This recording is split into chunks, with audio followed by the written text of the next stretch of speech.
Olá, meus amigos, muito bom dia para você. Está começando a nossa jornada de oração dos 10 dias de oração do ano 2024.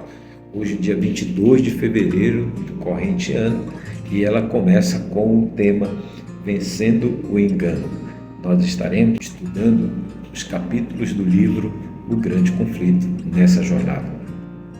E hoje, para começar, nós temos o texto de Apocalipse capítulo 22, verso 14, que nos diz o seguinte: Bem-aventurados aqueles que lavam as suas vestiduras no sangue do Cordeiro, para que lhe assista o direito à árvore da vida e entre na cidade pelas portas.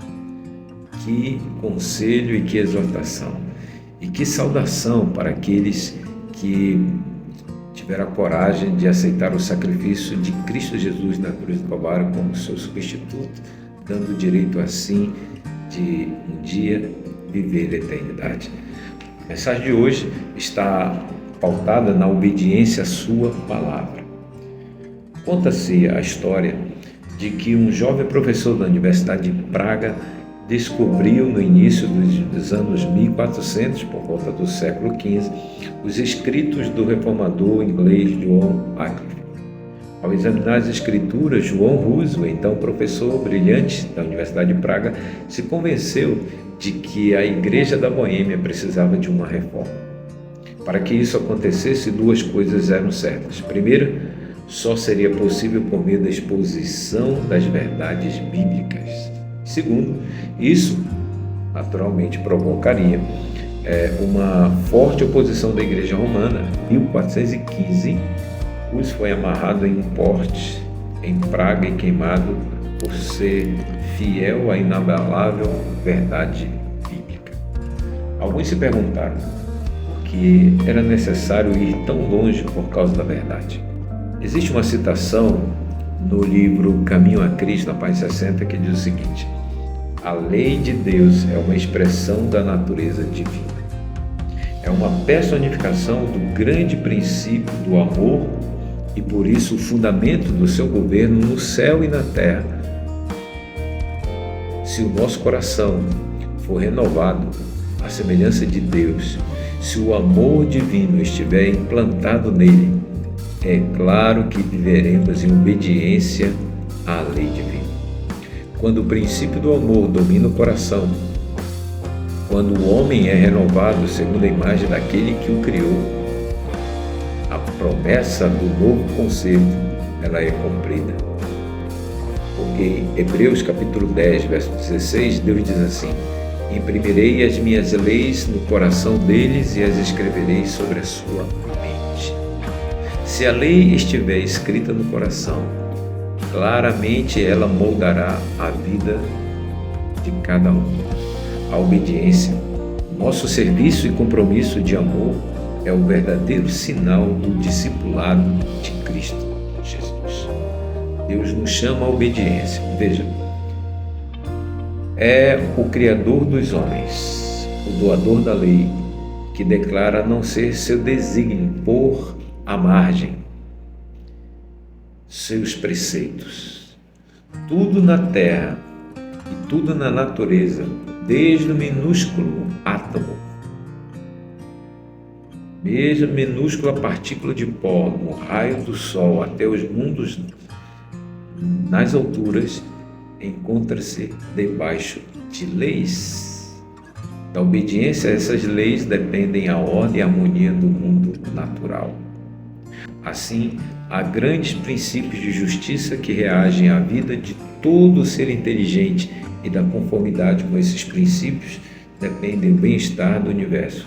Antes que a Terra fosse chamada à existência, já existia a lei de Deus, diz o livro O Maior Discurso de Cristo, na página 37. Meus amigos, nós vivemos num mundo perfeito. Cristo criou tudo perfeito, tudo em harmonia e sincronia. Não há nada que Deus fez que fosse mal feito. A Bíblia diz que Deus fez e tudo era muito bom.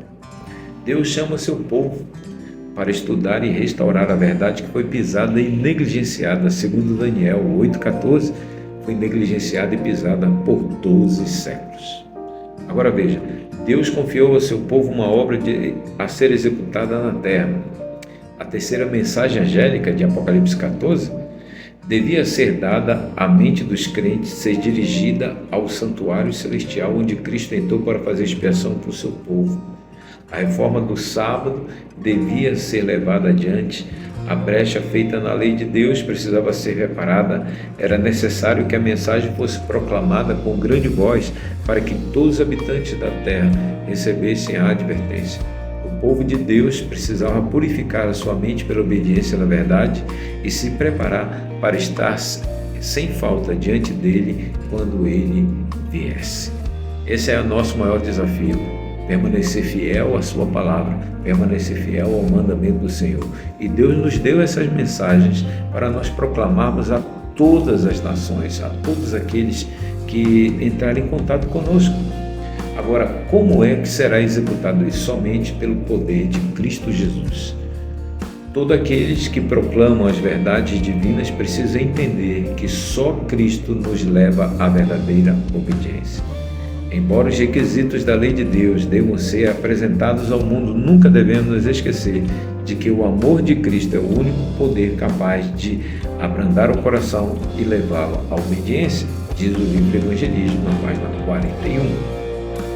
Sempre foi propósito de Satanás invalidar a lei de Deus e deturpar o verdadeiro significado do plano da salvação. Consequentemente, ele originou a falsidade de que o sacrifício de Cristo na cruz do Calvário tinha por finalidade livrar as pessoas da obrigação de guardar os mandamentos de Deus. Ele tem imposto ao mundo o engano de que Deus aboliu a sua Constituição, lançou fora o seu padrão moral e invalidou a sua santa e perfeita lei. Caso houvesse feito isso, como teria sido terrível o custo para o céu? Em vez de proclamar a abolição da lei, a cruz no Calvário proclama o seu caráter imutável e eterno. Se a lei pudesse ser abolida e mantida, o governo do céu e da terra e dos intocáveis mundos de Deus, Cristo não precisaria ter morrido. Vejam, o pecado existe, mas existe uma lei que nos impõe para a mudança. E ele nos aponta para aquele que pode nos ajudar à obediência. Vejam só, qual que deve ser a aplicação pessoal disso? O chamado de Deus para você e para mim hoje é a fidelidade à sua palavra. O inimigo tentará nos convencer de que as verdades de Deus não são tão importantes e que podemos substituir a revelação divina pelo raciocínio humano, pelo relativismo, pelo conceito humanista. Mas veja uma coisa, temos que decidir cada dia ir à presença de Cristo e permitir que Ele nos faça vencedores e obedientes à sua lei. Precisamos deixar que a palavra de Deus penetre profundamente em nosso coração. Precisamos edificar nossa fé sobre suas firmes declarações, não sobre nossos sentimentos. Somente a palavra de Deus é capaz de nos mostrar com segurança o que é a verdade e o que é o engano. Somente ela é capaz de nos manter na direção certa, rumo ao lar. Lembre-se, Jesus disse um dia: nem só de pão viverá o homem, mas de toda palavra que sair da boca de Deus. Que Deus te abençoe, esse é o nosso desejo, é a nossa oração. Eu te espero por aqui, todos os dias, nesse mesmo horário. Um forte abraço e que Deus te abençoe.